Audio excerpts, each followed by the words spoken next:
Dear friends, ನಾನು ಸರ್ವೇಶ್ ರಾವ್, ಚಿಗುರು nursery, Mangaluru. ಇವತ್ತು ನಮ್ಮ ಮುಳಿಯ ವೆಂಕಟಕೃಷ್ಣ ಶರ್ಮಾ ಅವರು ಹಲವಾರು ಮಾವನ್ನು ನಮಗೆ ಕಳಿಸಿಕೊಟ್ಟಿದ್ದಾರೆ. ಡಾಕ್ಟರ್ ಮನೋಹರ್ ಉಪಾಧ್ಯಾಯರು ತಂದು ಕೊಟ್ಟಿದ್ದಾರೆ. ಇದನ್ನು ಒಂದಲ್ಲ ಒಂದು ನೋಡುವಾಗ ಬಹಳ ಒಂದು ವಿಶೇಷ ಅನ್ನಿಸ್ತದೆ.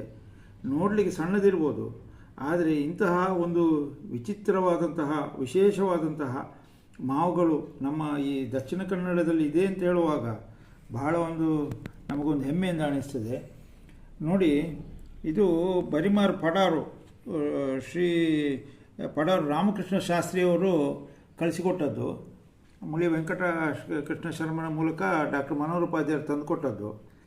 ನೋಡಿ ಎಷ್ಟು ಸಣ್ಣ ಮಾವು ಅಂತ ಹೇಳಿದರೆ, ಇದು ಬರೀ 65 ಗ್ರಾಮು ತೂಗ್ತಾ ಉಂಟು. 65 ಗ್ರಾಮ್. ನೀವು ಇದನ್ನೆಲ್ಲ ಒಂದು ಕಮರ್ಷಿಯಲ್ ಆಗಿ ಲೆಕ್ಕ ಮಾಡಬಾರ್ದು. ಇಂತಹ ಮಾವುಗಳು ಉಂಟಲ್ಲ ಅಂತ ಹೇಳುವಂಥ ಒಂದು ವಿಷಯ ಉಂಟಲ್ಲ, ಅದು ದೊಡ್ಡ ವಿಷಯ. ಇದು ನೋಡಿ, 5 ಮಾವು ಸೇರಿದರೆ ಆಗೋದೇ 331 ಗ್ರಾಮ್ಸು. ಇದನ್ನು ಈಗ ಕಟ್ ಮಾಡುವ.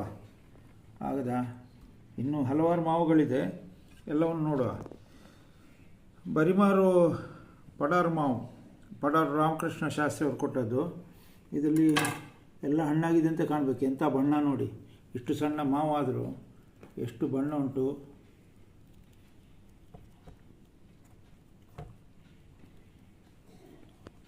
ಇದನ್ನೆಲ್ಲ ಈ ಸತಿ ನಾನು ಇದರದ್ದೆಲ್ಲ ಗಿಡ ಮಾಡಬೇಕು ಅಂತ ಹೇಳಿದ್ದೇನೆ. ಇದೆಲ್ಲ ನಮ್ಮ ಪ್ರಕೃತಿಗೆ ಒಂದು ವಿಶೇಷ ಒಂದು ಕೊಡುಗೆ.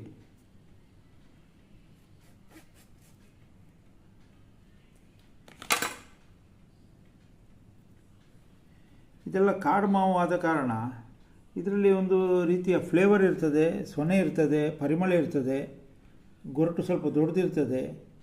ಇದೆಲ್ಲ ಕಸಿ ಗಿಡಗಳಲ್ಲ.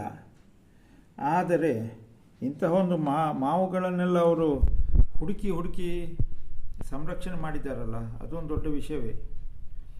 ನಮಗೀಗ ಇದನ್ನೊಂದು ವಿಡಿಯೋ ಮಾಡೋದು, ಫೋಟೋ ಮಾಡೋದು ದೊಡ್ಡ ವಿಷಯ ಅಲ್ಲ. ಅದನ್ನು ಸಂರಕ್ಷಿಸಿದ್ದಾರಲ್ಲ, ಅದು ದೊಡ್ಡ ವಿಷಯ.